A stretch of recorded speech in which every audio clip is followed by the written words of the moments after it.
Pada kesempatan ini saya sampaikan aspek hukum metode pembayaran dalam transaksi bisnis melalui media sosial. Tujuan pembahasan kita ini untuk mendeskripsikan berbagai metode pembayaran dan undang-undang yang mengaturnya. Media sosial merupakan cara yang paling efektif untuk mencapai pundi-pundi keuangan dengan menggunakan media sosial sebagai promosi dan transaksi bisnis kita. Juga bisa menjadi kerugian ketika terjadi wan prestasi dalam perjanjian. Ini juga sangat mungkin dan kemungkinannya banyak banget. Oleh karena itu, pemahaman mengenai informasi elektronik dan dokumen elektronik atau alat cetaknya yang merupakan alat bukti yang sah menurut Undang-Undang di nomor 11 tahun 2008 tentang ITE perlu mendapat perhatian bagi pelaku usaha dan konsumen sebagai bentuk kehati-hatian dalam melakukan transaksi usaha melalui media sosial ini. Perkembangan teknologi di bidang komputer dan informasi semakin pesat dari hari ke hari. Perkembangan itu pada akhirnya memunculkan dua hal sekaligus, yaitu adanya harapan dan kekhawatiran kita. Terlebih bagi pihak yang bergerak dan memanfaatkan sumber daya data dan informasi. Bahkan sekarang pun sertifikat rumah, sertifikat tanah itu kan ada sertifikat elektronik. KTP pun juga KTP elektronik, sekarang kan dalam bentuk soft file juga bisa toh. Perkembangan tersebut lambat laun akan berimbas pada perubahan paradigma dari hal yang sederhana hingga ke perubahan yang sangat kompleks. Perubahan paradigma tersebut adalah dengan penggunaan media sosial sebagai alat untuk mempresentasikan diri, interaksi, kerjasama, berbagi komunikasi,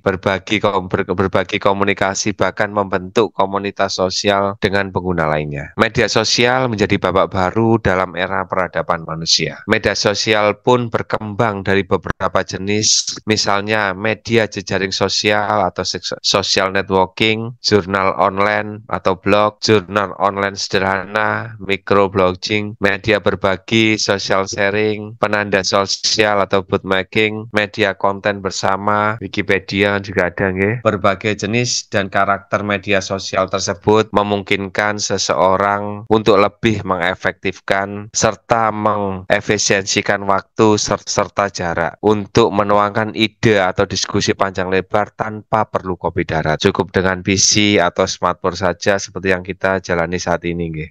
Pada perkembangan selanjutnya, media sosial tidak hanya dimanfaatkan untuk perform diri, akan tetapi medsos menjadi metode yang paling efektif untuk meraih pundi-pundi keuangan. Dengan menjadikan media sosial sebagai promosi dan transaksi bisnis. Bagi pelaku bisnis elektronik, tentu saja pemahaman akan berbagai aspek hukum, terutama terkait transaksi dan metode pembayaran menjadi penting untuk dipelajari. Hal tersebut sebagai kehati-hatian jika terjadi wan prestasi di tengah kontrak perjanjian. Ya, media sosial ini kan sangat efektif sekali untuk saat ini kita dalam mencari cuan, laba ya, ataupun sebagai sumber penghasilan kita. Terutama kita lihat tentang konten kreator ya. Saat ini konten kreator menjadi profesi impian generasi muda di Indonesia ini. Ya, semua ini bisa menjadi fakta yang membanggakan atau menyedihkan tergantung dari sudut pandang setiap orang. Menurut saya, konten kreator itu kan session ya. Ini efek dari well IT, infrastruktur sampai ke desa-desa. YouTube terus membutuhkan YouTuber baru. Strategi yang dilakukan YouTube untuk memastikan video terbaik ada di YouTube terlebih dahulu. Mereka berbagi 45% pendapatan iklan dengan membuat video short ya, video pendek, walaupun 55% untuk video berdurasi panjang saat ini. Sementara itu TikTok cuma 0%, Snap 0%, Instagram 0%, Twitter 0%. Di YouTube, konten kreator dapat mencari nafkah lewat iklan. Selain iklan, mereka masih dapat melakukan hal-hal seperti sponsorship, kesepakatan merek, dan lain-lain ya. Di luar YouTube ya ini. Untuk semua platform lain, satu-satunya pilihan mereka adalah melakukan monetisasi di luar platform tersebut. Dan Google ini memainkan peranan jangka panjang di sini. Kenapa sih adik-adik banyak anak-anak muda sekarang pengen jadi YouTuber ya? Karena apa? Karena barrier entry-nya rendah, modalnya kecil banget nah. Dan sellingnya ini tinggi banget. Bandingkan jika jenengan harus jadi pengusaha tambang, mesti punya modal yang besar dan koneksi dulu. Atau mau jadi dokter atau notaris. Perjalanannya panjang dan berliku-liku. Jenengan pengen jadi dokter itu kan kita harus tahu diri, sadar diri juga.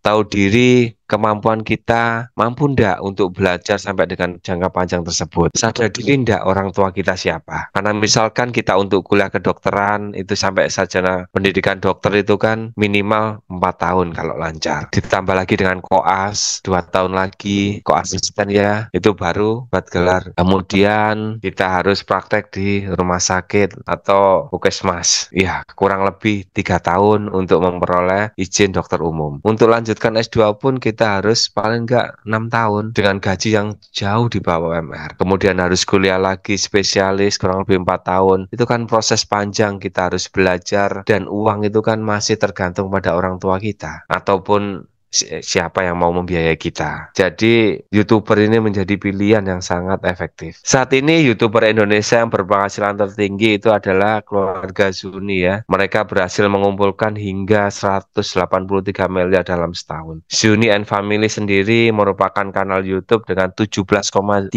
juta subscriber pada tahun 2017.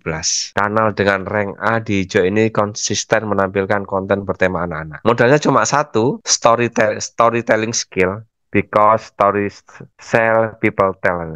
Storytelling adalah keterampilan yang penting bagi seorang pemimpin atau pengusaha. Cerita membantu kita menjalin hubungan, membangun hubungan bermakna dengan orang lain, dan menyimpan informasi. Faktanya, kita 7 kali lebih mungkin mengingat sebuah fakta jika fakta tersebut dikemas dalam sebuah cerita berupa video ya. Kita harus membangun keterampilan dalam menceritakan 5 cerita tersebut. Pertama, visi cerita yang menginspirasi satu sama lain. 2, menghargai cerita yang menjadi teladan. 3, ada kisah aksi yang memicu perubahan dan kemajuan. Keempat, mengajarkan cerita yang menularkan pengetahuan dan keterampilan pada orang lain.